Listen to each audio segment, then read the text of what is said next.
She was just an elderly woman asking for a seat. He was just another angry kid in a city that had stopped paying attention. But what happened next turned a routine subway ride into a powerful moment no one would forget. You're watching True Echo, where every story is inspired by the truth, and every truth carries a lesson. Now, let's dive into today's story. The sky hung low over New York City like an accusation. Fog clung to the buildings and puddles shimmered in the early light. It was the kind of morning where everything felt just slightly heavier than it should. The 6th train rattled under Manhattan with a familiar groan, the air inside tinged with the smell of metal, wet coats, and yesterday's coffee. The passengers on the 6:37 a.m. southbound didn't speak. Most didn't even look up. Eyes were glued to phones, ears stuffed with music, and backs curved in habitual retreat from the world. It was routine. It was muscle memory. It was insulation. In the center car, Ruth Ellen stood near the middle pole, clutching a canvas bag to her chest like it held something sacred. Her hair was tied back in a bun, her coat old but buttoned with care, her shoes worn soft by years of walking through a city that barely saw her anymore.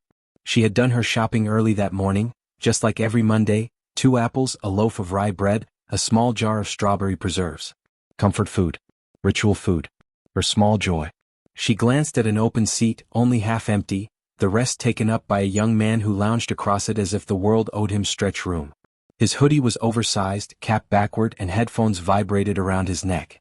His leg jutted outward, casually blocking the space beside him. He didn't even glance up. "Excuse me, may I sit here?" Ruth asked, her voice soft, her tone polite. She had learned manners when they still mattered. He didn't answer. Just stretched further and stared harder at his screen. She adjusted her tote, shrinking slightly as though afraid to exist too loudly. The train lurched and her shoulder brushed his. That was when it began. With a sharp yank of his arm, the young man, Troy Sanders, whipped out one of his earbuds and turned to her. His voice sliced through the silence. "Yo, what is it with you people? Just 'cause you're old don't mean the world owes you anything. Get that?" His volume wasn't accidental. It was a performance designed to sting. Designed to make others look, then look away. No one came to her defense. He tapped her tote. One apple tumbled out, then the second. They rolled along the rubber floor as the train swayed. She reached for them with stiff, careful fingers, her knees popping, her balance shaky. Crunch. Troy brought his heel down on one of the apples with a smirk. Juice and pulp oozed into the grime like something vital being stolen in silence. Ruth looked up. Their eyes met for the first time. "Oops," he said with a crooked grin. Then came the shove, casual, dismissive, not quite violent but vicious in its intent. Her small body jolted against the subway doors. The thud echoed. That should have been the end of it. An old woman humiliated, a bully fed by silence, and a car full of strangers trying to forget what they just saw. But that day, silence met something it hadn't in a long time: resistance. At the far end of the car he stood still. Terrence Ward hadn't moved when the insult started. Not when the apple was crushed. Not when Ruth hit the door. But now the air had changed. It wasn't just heavy, it was wrong. And Terrence had spent a lifetime knowing the weight of a moment right before it breaks. His boots shifted quietly on the floor. They were heavy and scuffed, black leather worn from decades, not seasons. His coat hung open, revealing a lean frame held upright not by youth, but by discipline. His eyes scanned the car, not frantically but methodically. He was trained not to react but to respond. That's what had kept him alive long after his deployments ended. He moved forward. Not quickly. Not dramatically. Just forward. Deliberate. The kind of walk that changes the temperature of a room. Passengers began to notice. One man in a blazer sat up straighter. The girl with the earbuds took one out. He stopped 2 feet from Troy. "Pick it up," he said. Not loud. Just clean. Precise. Troy blinked, then laughed. "What? You her husband or something? Why don't you go back to wherever you came from and let me vibe in peace?" Terrence didn't blink. "Pick up the bag. And apologize." Troy's mouth opened in another sarcastic sneer. He stood, spread his arms. "What are you, the subway sheriff? You think that trench coat makes you a damn cowboy?" Stillness. That was all Terrence gave in return. The tension was unbearable. Ruth watched from behind, clutching her torn tote. A young boy near the center of the car slowly raised his phone, recording. "I said," Terrence repeated, voice a notch deeper, a little colder, "pick up." The subway hummed with electricity, not from the tracks, but from the invisible current of human tension. No one spoke. No one blinked. The air thickened as the metal serpent under the city roared forward, but inside the car, time felt like it had stalled. Every second stretched tight.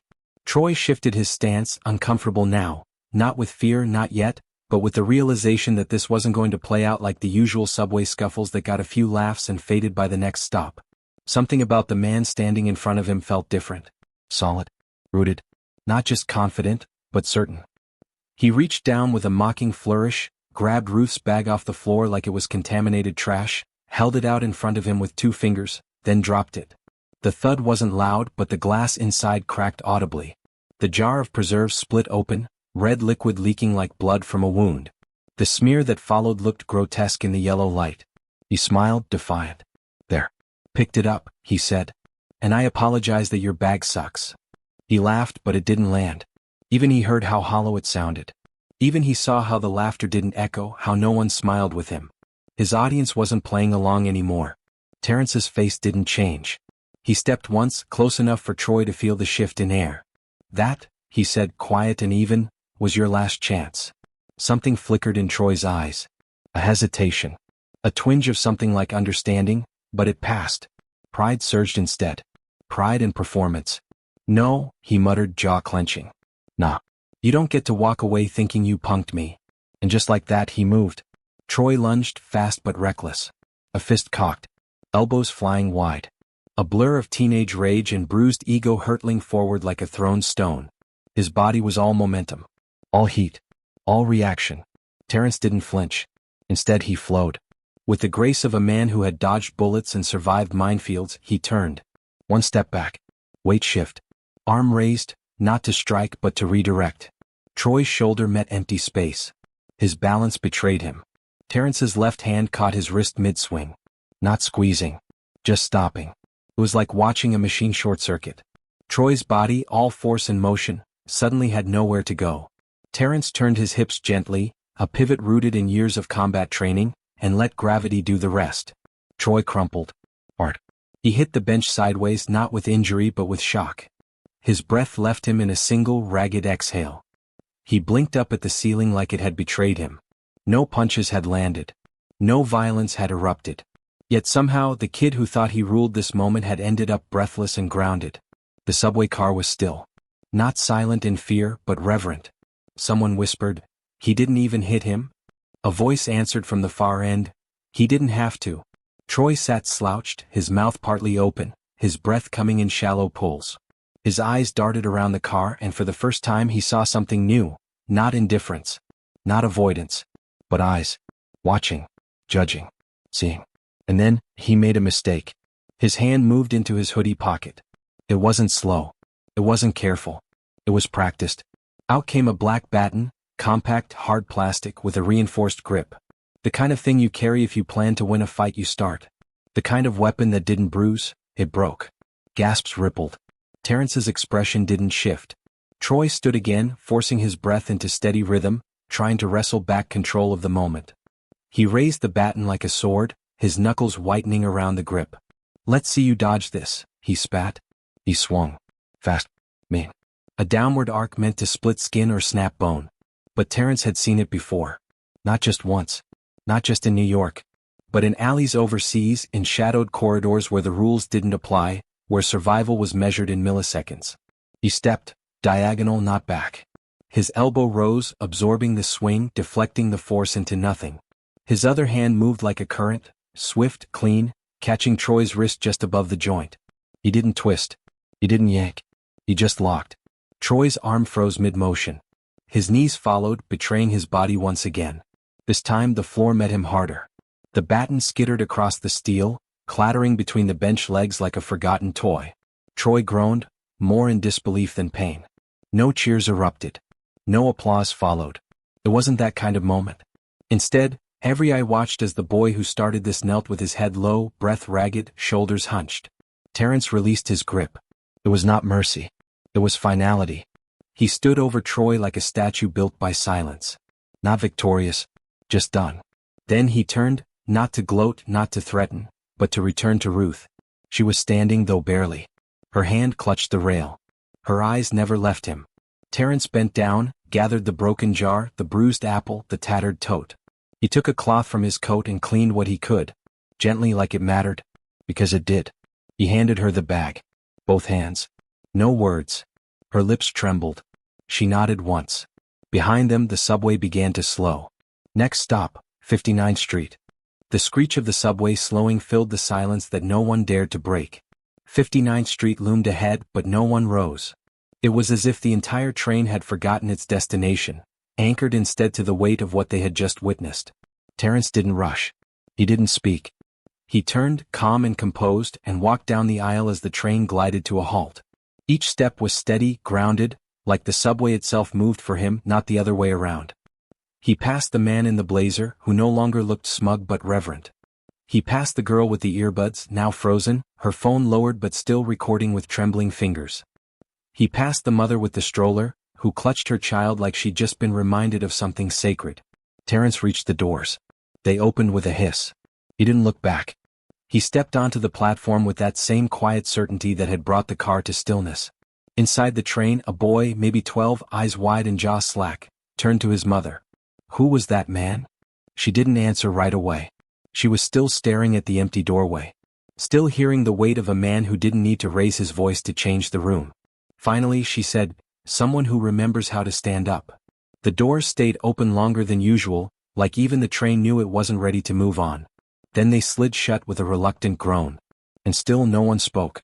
Troy remained where he was, on one knee, chest heaving, shame blooming in his face like a bruise. He stared at the floor, at the baton that lay discarded. He didn't reach for it. Not now. Not anymore. The silence wasn't hostile. It wasn't cruel. It was changed. Like every person on that car had been cracked open just enough to feel what they had forgotten they could feel. When the train began to move again, it wasn't with the same apathy as before. Something about the momentum had shifted. People sat straighter. Phones were lowered. Glances turned to one another, not in judgment but in quiet acknowledgement. For a long time Troy didn't move. He watched the floor, watched the steel door that Terrence had walked through, like he could still feel the gravity of that man's presence hanging in the air. The images would come back to him later, every movement, every silence. The way the older man never raised his voice. Never even struck him. Just stopped him cold. By the next stop Troy stood. But he didn't bounce up like before. There was no swagger left. No headphones slung cockily around his neck. No cruel grin for his phone screen. He stood like a man twice his age and 3 times more tired. With slow, unsure hands he picked up the baton. He looked at it, not like a weapon but like a mirror. Something that had shown him exactly who he had become. He slid it back into his hoodie.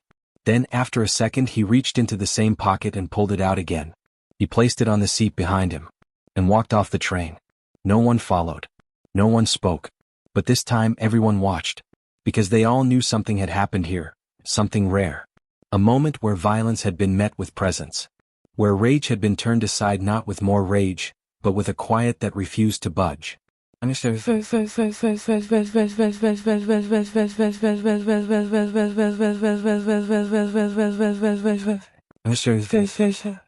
Back on the platform, Terrence Ward walked the yellow line like a man on a mission, though no one could say what it was. He moved with the weight of someone who had done this before, not on a subway maybe but in alleys, deserts and doorways in places no one here would ever see. He didn't glance at the security camera above the platform. He didn't wave to the transit cop leaning against a far wall. He didn't need to. He just kept walking. A woman at the far end of the platform tried to approach him. "Sir, excuse me," she called, uncertain, hesitant. "That was, you were..." But by the time she reached the spot where he had stood, he was already at the stairs. Gone. Like a story that happens to you in a dream, but leaves fingerprints on your life when you wake. By noon that day the videos began to spread. It started with a shaky upload from the teenager in the middle of the car, low-quality footage, a bit blurry, the captions auto-generated. But the internet didn't care about production. It cared about truth. And somehow, the stillness of the man in the brown coat reached through every pixel, grabbed people by the heart and held them still. No hashtags. No voiceover. Just the title. This man didn't raise his voice. But he shut down a bully like a ghost. It was shared on Reddit within the hour. Posted to TikTok next. Edited with dramatic music underneath. YouTube picked it up soon after. Then Twitter, then everywhere. The comments section exploded. He moved like water. Why does this feel like something out of a movie? My granddad served in the Gulf. Said you can always tell a real soldier by the way they don't need to fight. Forget superheroes. We need more men like this in real life. That stare? That's the stare of a man who's buried friends. That's the stare of experience. But what shocked people wasn't the takedown. It was the restraint. No punches. No screaming. No threats. Just presence. That was what made the footage viral. It wasn't the action, it was the silence before it. The kind that asked every viewer, what would you have done? Troy saw it all from his apartment, sitting on a sagging couch in a room that now felt too small. His hoodie was balled up on the floor. The plastic baton lay on the kitchen counter, untouched. His phone lit up every few minutes, notifications, tags, messages from people who had recognized him from the footage. Some were mocking. Others were worse, sympathetic. That part hurt more. Because the version of himself on screen looked smaller, weaker. And not because he lost a fight. No, he didn't even get one. He watched the video again and again. Each time, the moment of the takedown came faster. Not because it was sped up, but because he knew it was coming. Knew how he'd moved. Knew how useless it had all been. And worst of all, he knew the man had let him walk away. The man, Terrence, could have destroyed him. Physically. Publicly. But he hadn't. He had chosen grace. And that made the shame deeper. Quieter. More corrosive. It crawled into Troy's chest and coiled there. Not self-pity. Not even guilt. Just understanding. Like a bruise that hadn't fully formed, but you could already feel it swelling under the skin. Meanwhile, in a modest apartment in Harlem, Ruth Ellen sat at her small kitchen table, her bag mended with hand stitches, the broken jar replaced with a fresh one a neighbor had brought over after seeing the video. She hadn't known it was filmed. She hadn't wanted it to be. But it was everywhere now. And so was he. She watched the video for the first time that afternoon, her hands trembling as the screen lit up. She saw herself. Small. Staggering. Then she saw him, the man who stood up when no one else did. The man who didn't raise his voice, didn't puff his chest. The man who just stood. Her throat tightened. When the video ended, she pressed her hand to her lips and whispered, "Thank you." But not everyone online just watched. Some searched. People wanted to know who the man was. Where he came from. What branch of the military he'd served in.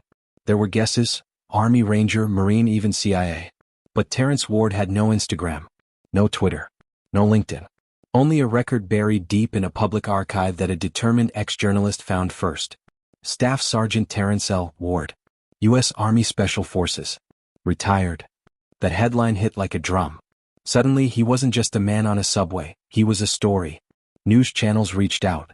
Profiles were drafted. The quiet guardian, they called him. But Terrence didn't reply. He didn't answer calls. Didn't post a statement. Didn't accept interviews. Because he hadn't done it for attention. That night, Troy sat in his room with the lights off, bathed in the blue glow of the same video he'd watched a dozen times. He pressed pause right at the moment when Terrence locked his wrist. Not violently, just enough to stop him.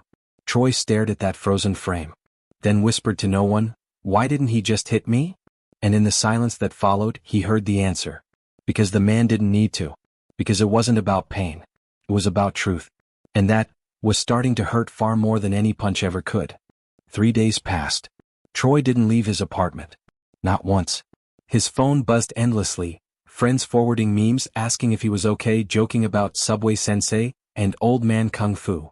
But beneath their laughter he felt something darker. They weren't just teasing, they saw him now. Not the version he crafted with attitude and sarcasm. But the raw, exposed version that had crumpled to the floor with nothing left to say. He deleted every social media app by Friday morning. Then he powered down the phone entirely. In the silence that followed, something strange happened. He heard himself for the first time in years. Troy's apartment wasn't much. Just a futon, a fridge full of takeout containers and a cracked TV screen. But now it felt louder than ever. Every scrape of a chair leg.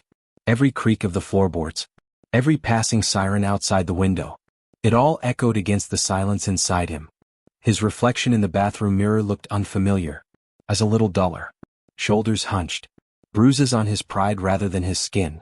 He wasn't afraid of getting hurt. That's not what haunted him. It was the realization that he hadn't mattered. Not in the way he thought.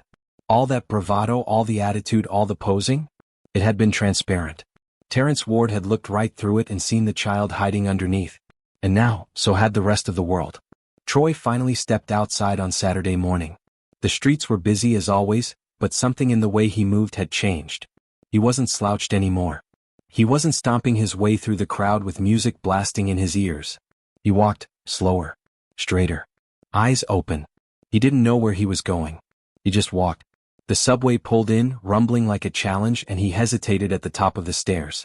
Then quietly he descended. The same 6 train. Different stop. He stood instead of sitting.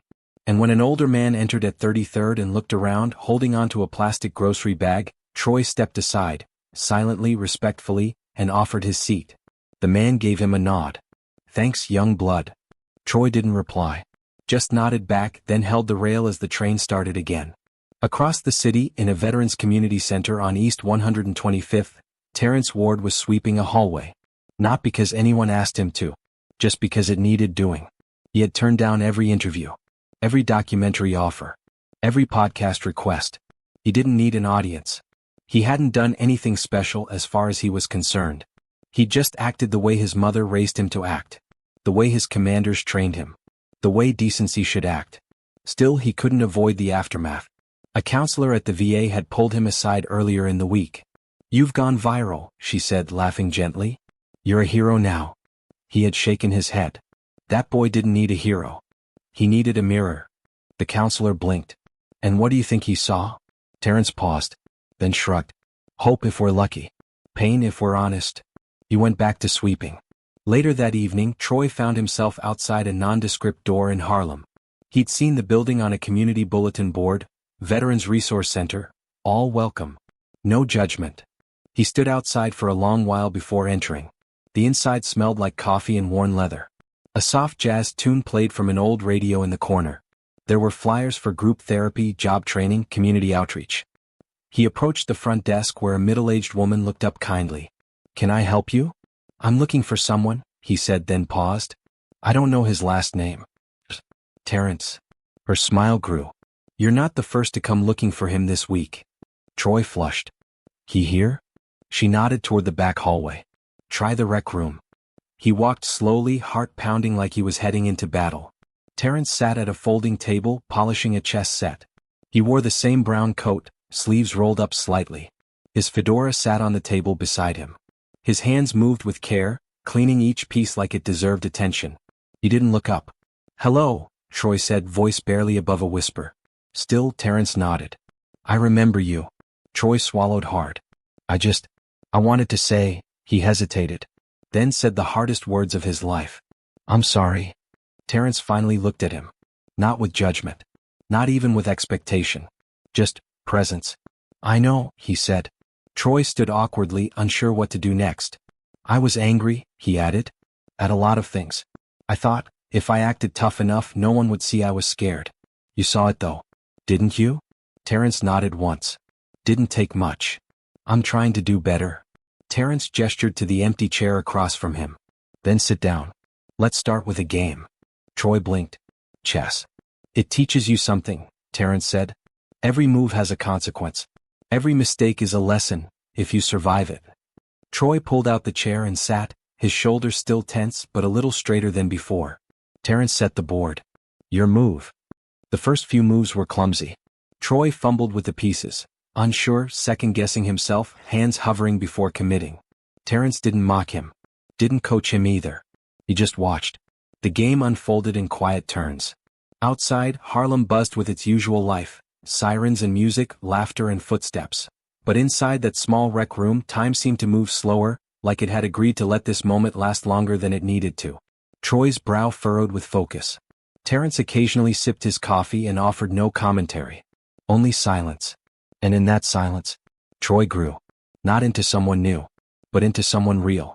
Every move forced him to think. To stop reacting and start planning.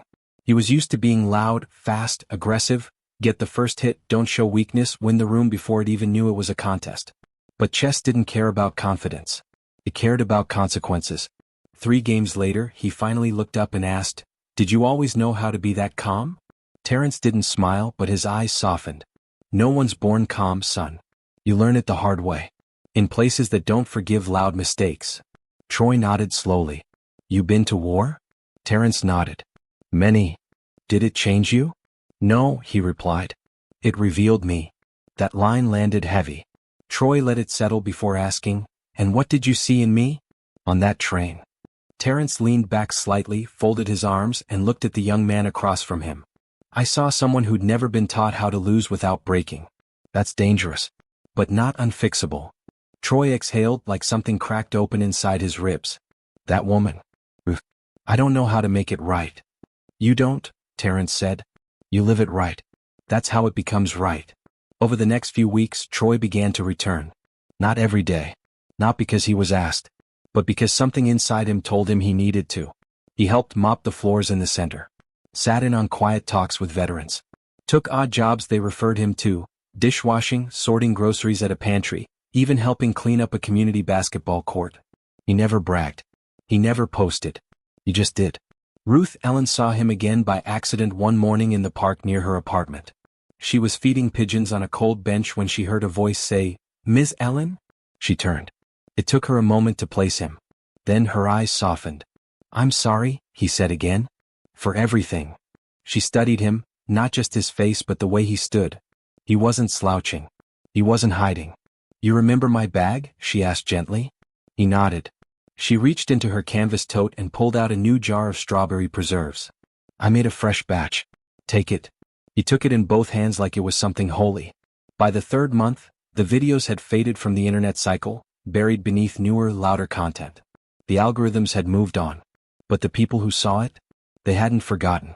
A subway conductor said he carried pepper spray before, but now he carried more awareness. A woman who'd once looked away from confrontation now kept her phone ready, but also her voice. A teenage boy who filmed it confessed in a podcast that it made him call his grandfather for the first time in years, just to ask how he stayed strong without being angry. And Troy? He still walked the same streets, but differently. The baton? It stayed at the community center now, mounted in a glass box near the front desk. No label. No plaque. Just there. An object lesson. Not in violence, but in the power of restraint. 1 year later, a city council candidate was invited to speak at a youth mentorship event hosted at the very same rec center. Before wrapping up, she nodded to a man seated at the back. "Today, I want to thank Mr. Terrence Ward. A man whose silent act of courage reminded this city of something we'd forgotten, that dignity doesn't shout. It stands, quietly, until the room remembers what right looks like." Terrence nodded. Didn't stand. He never needed to. Troy, standing off to the side with a clipboard of sign-in sheets, looked over at him and smiled. Not the smile of a kid who won. The smile of a man who learned how not to lose himself. In a world that often praises the loudest voice and the fastest fist, this story reminds us of something deeper. Real power isn't how hard you hit, it's how still you can stand in the face of injustice and change the moment anyway. Terrence Ward didn't save the day with anger or violence. He did it with presence, with grace, with the quiet strength of a man who had nothing to prove, only something to protect. And in doing so, he didn't just stop a bully. He transformed one. Let this story echo in your heart the next time you're called to act. Sometimes courage isn't loud. Sometimes it just stands. If this story moved you, subscribe to True Echo for more powerful, real-feeling narratives. Like, comment with your thoughts, and share with someone who needs to remember what strength really looks like.